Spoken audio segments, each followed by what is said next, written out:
யோ அந்த பக்கம் கொஞ்சம் தள்ளி இல்லையா?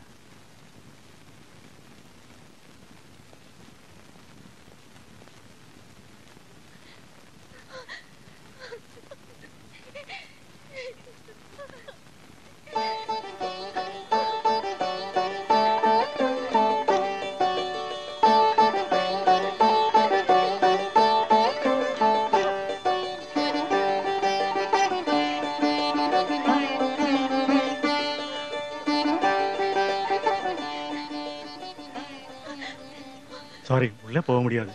பர்மிஷன் இல்லாம உள்ள விடக்கூடாதுன்னு சொல்லியிருக்கு. ആന്റി, എനിക്ക് എന്റെ ഡാഡിയെ കാണണം. കാണിക്കാം മോളെ. അങ്കിൾ അതിനല്ലേ ഡോക്ടറെ കാണാൻ പോയിരിക്കുന്നത്. വാ, അങ്ങോട്ടിരിക്കാം. വാ.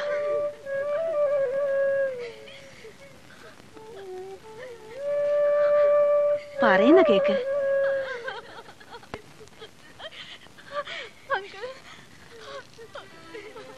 ഞങ്ങളെ ഡാഡി അടുത്ത് കൊണ്ടുപോകാം.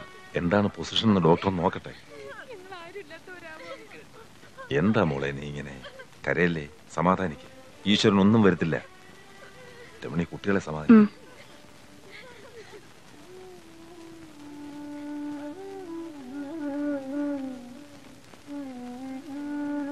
ആന്റണി, இந்த ஆளுதான் சார் ஹரிசாரை காப்பாத்தி இந்த ஹாஸ்பிட்டலுக்கு கொண்டு வந்தது. ഇവനെ പുറത്തു വിടണ്ട சார்.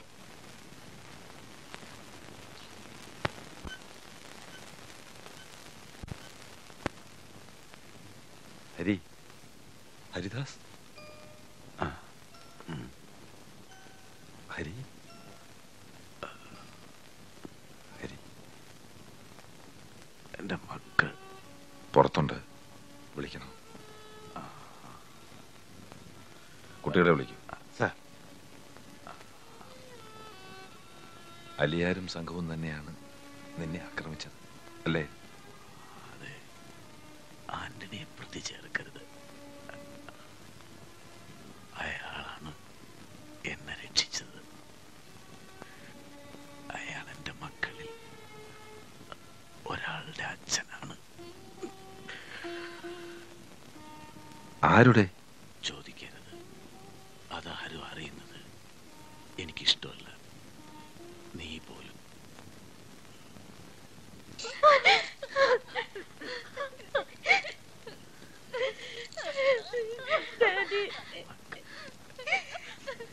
ശ്രീകുട്ടി, നന്ദി കുട്ടിക്കും പാറക്കുട്ടിക്കും ധൈര്യം കൊടുക്കണം. ആന്റണി വിളിക്കും. പുറത്ത് ആന്റണി ഒരാൾ നിൽപ്പുണ്ട്.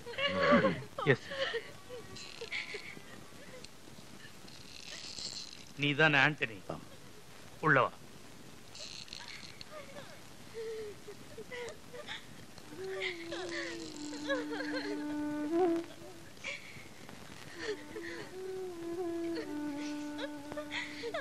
സാർ,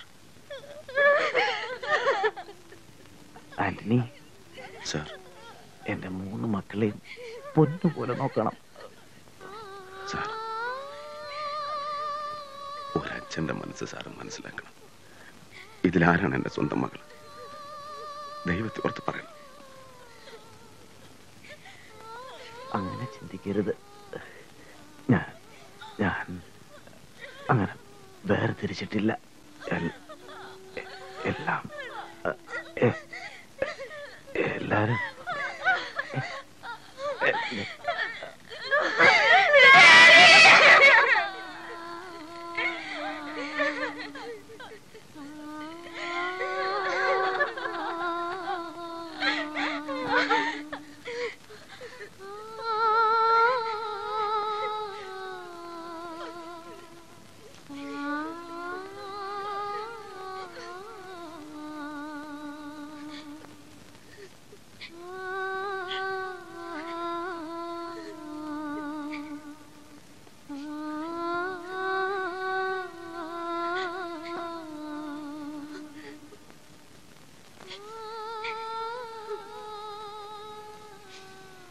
ഇനി ഇങ്ങനെ കരഞ്ഞിട്ടെന്താ കാര്യം?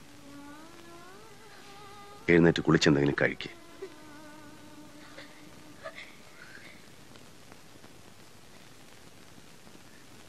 ആര് പറഞ്ഞു നിങ്ങളോട് ഇങ്ങോട്ട് വരാൻ? മേലും ഞങ്ങളുടെ മുന്നിൽ വരരുത്. ഞങ്ങൾക്ക് ഇഷ്ടമല്ല നിങ്ങളെ. പിള്ളേ പിള്ളേ എന്തോ എന്തോ എന്താ മോളെ? ആരാണ് ഇയാളെ ഇങ്ങോട്ട് കടത്തി വിട്ടത്? നിങ്ങളെ കാണണമെന്ന് പറഞ്ഞപ്പോ ഞാൻ അകത്തേക്ക് ചെല്ലാൻ പറഞ്ഞു. ഞങ്ങൾ ആരും കാണണ്ട. എന്തിനാ ഇയാൾ ഇവിടെ താമസിപ്പിച്ചിരിക്കുന്നത്? പറഞ്ഞു വിട്ടൂടെ? എന്താ ശ്രീകുട്ടി ഇങ്ങനെ പറയുന്നത്? ഇനി നിങ്ങളെ വിട്ട് ഇയാൾ എവിടെ പോവാനാ? ഡാഡി പറഞ്ഞത് മോള് കേട്ടതല്ലേ? ഡാഡി നുണയാ പറഞ്ഞത്. ഇയാൾ ഞങ്ങളുടെ ആരുമല്ല. കടന്നു പോകുന്നുണ്ടോ അവിടുന്ന്? ഞാൻ അപ്പോഴേ പറഞ്ഞതല്ലേ. സാരമില്ല, ഞാൻ പുറത്തു നിന്നോളാം. അവരെ ആശ്വസിപ്പിക്കണം. 3-4 ദിവസമായില്ല അവരെന്തെങ്കിലും കഴിച്ചിട്ട്. ഒന്ന് പറയും.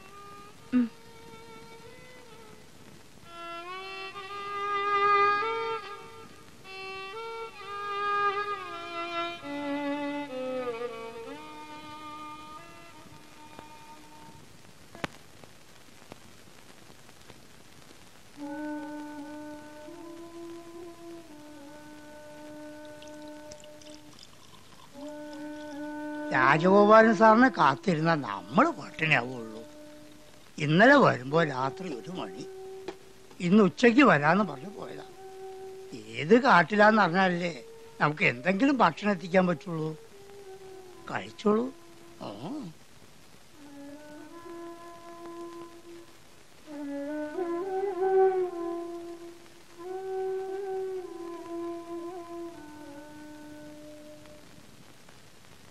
വാ, ഇരുന്നോളൂ. എന്നാ നമുക്ക് ഇരിക്കാം. ഇയാളെ ഞങ്ങളുടെ മുന്നിൽ കാണരുതെന്ന് പറഞ്ഞതല്ലേ, പിന്നെ ഇതിനെ ക്ഷണിച്ചുകൊണ്ട് ഇരുത്തിയിരിക്കുന്നത്? ശ്രീദേവി, അങ്ങനെയൊന്നും പറയരുത് കുട്ടി. ഞാൻ മാറിത്തരാം. കുട്ടികളെ സ്വസ്ഥമായിട്ടിരുന്ന് ഭക്ഷണം കഴിച്ചോട്ടെ.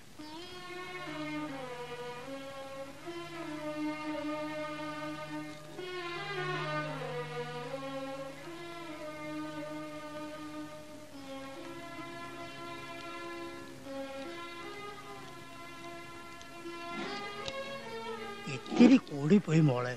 മനുഷ്യനല്ലേ. മനുഷ്യൻ. ഞങ്ങൾക്കറിയാം അയാളെ. ആരും ഒന്നും മറക്കണ്ട.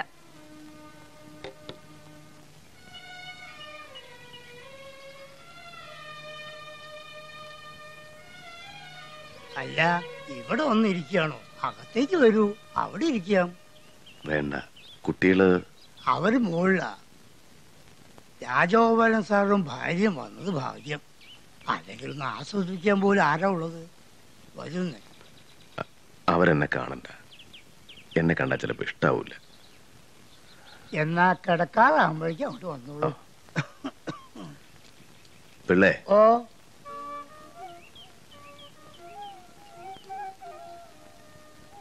എടുത്തു വളർത്തിയ കുഞ്ഞേതാണെന്ന് പിള്ളേക്കും അറിയില്ലേ? സാറും ഭാര്യയും കൊടൈക്കനാലിൽ വന്ന മുതൽ ഞാനുണ്ട് കൂടെ. അപ്പൊ 3 മക്കളും ഉണ്ട്.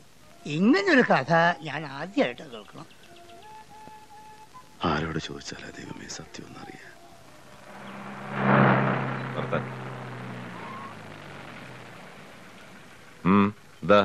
എടുത്തു വളർത്തിയ കുഞ്ഞ് ഏതാന്ന് ചോദിക്കുകയായിരുന്നു മൂപ്പര്. അങ്ങനെ വേർതിരിച്ച് കാണരുതെന്ന് ഹരി പറഞ്ഞതല്ലേ? ഒരു വേർതിരിവ് ഞാൻ കാണിക്കില്ല. അറിയാൻ, വെറുതെ ഒന്നറിയാൻ. ഉള്ളിലെ ആശ അടക്കാൻ പറ്റണില്ല സാർ. എനിക്കും അറിയില്ല. അതൊക്കെ നമുക്ക് പിന്നീട് ആലോചിക്കുകയും അന്വേഷിക്കുകയും ചെയ്യാം. ആദ്യം കുട്ടികളുടെ ജീവൻ രക്ഷപ്പെടട്ടെ. അവരെ കുറിച്ച് വിവരം വല്ലതും? സെർച്ച് നടക്കുകയാണ്. ആഫീസിൽ നിന്ന് പല പ്രാവശ്യം വിളിച്ചു. വന്ന ഉടനെ തിരിച്ചു വിളിക്കണമെന്നും പറഞ്ഞു. ഓഹോ.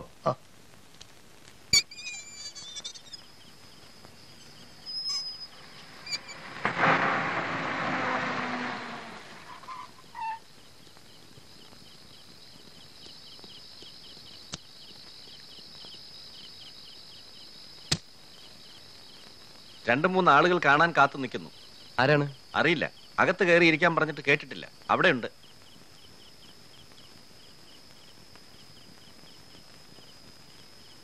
ആരാ?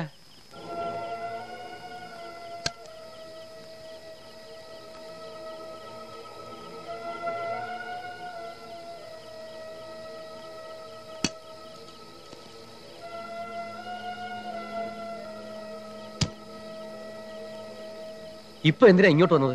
2-3 ദിവസം ഞങ്ങൾക്ക് ആരും അറിയാതെ തങ്ങണം. പണം വേണം, ആയുധം വേണം. കാശ് വേണമെങ്കിൽ തരാം. ബാക്കിയൊന്നും എനിക്ക് സാധിക്കില്ല. സാധിക്കണം. ഇതൊന്നും നിനക്കറിയാത്തതല്ല. ഹരിദാസിനെ ഞങ്ങൾ കൊന്നു. കാട് മുഴുവൻ പോലീസ് അരിച്ചു വെറുക്കുക. ഒരു തോക്കുണ്ടായിരുന്നു പോയി. 4 ദിവസമായി ഞങ്ങൾ ഓട്ടം തുടങ്ങിയിട്ട്. എന്റെ കർത്താവ് എന്നെ കുഴി ചാടിക്കൂ. ഞങ്ങളെ വഞ്ചിച്ച് ചാടിച്ചിരിക്കും ശവക്കുഴിയിൽ. സംസാരിച്ചിരിക്കാൻ സമയമില്ല. എന്ത് പറയുന്നു? ഞാൻ നോക്കട്ടെ. നോക്കിയാ പോരാ, നടന്നിരിക്കണം.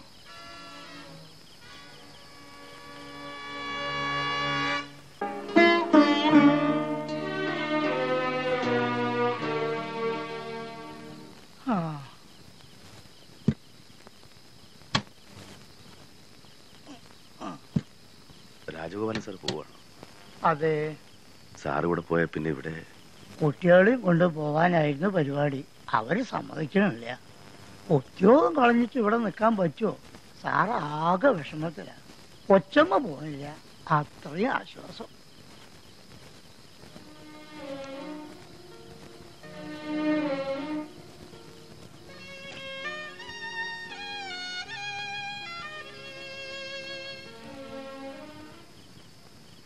എത്രയും നേരത്തെ അങ്കിൾ തിരിച്ചെത്തും. പറഞ്ഞത് ഓർമ്മയുണ്ടല്ലോ, ആന്റണിയുടെ വാക്കുകൾ നിഷേധിക്കുന്നത് ഡാഡിയുടെ വാക്കുകൾ നിഷേധിക്കുന്ന പോലെയാണ്. അങ്ങനെ ചെയ്യരുത്.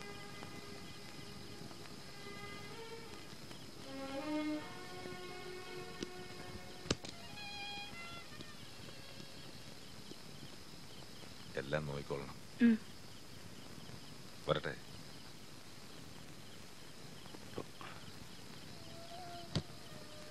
വേഗം വരില്ലേ സാർ? വരും. ആന്റണി വരും. എന്താ സാർ?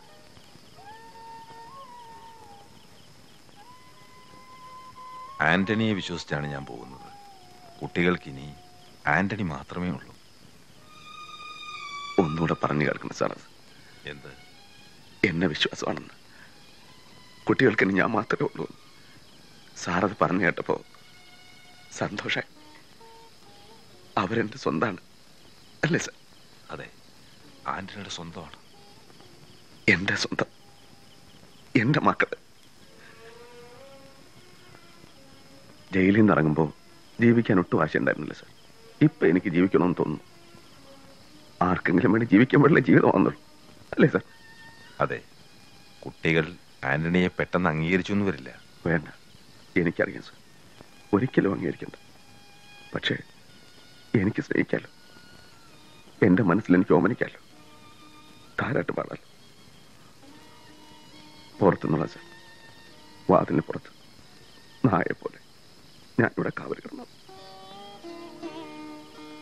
കുറ്റബോധത്തോടെയാണ് ഞാൻ പോകാൻ തുടങ്ങിയത്. നടുക്കടലിൽ ഉപേക്ഷിച്ചു പോവുകയാണെന്നൊരു തോന്നൽ. ഇപ്പൊ അത് മാറി. ഭയാശങ്കകളില്ലാതെയാണ് ഞാൻ പോകുന്നത്. ഒരു ഭയവും വേണ്ട സാർ. ആന്റണിയുടെ നെഞ്ചിൽ അവസാനത്തെ പിടപ്പ് നിൽക്കണവരെ ഒരാൾക്കും ഒരു ശക്തിക്കും എന്റെ മക്കളെ നുള്ളി നോയിപ്പിക്കാൻ പോലും ഞാൻ സമ്മതിക്കില്ല. സാർ ധൈര്യമായിട്ട് പോകും.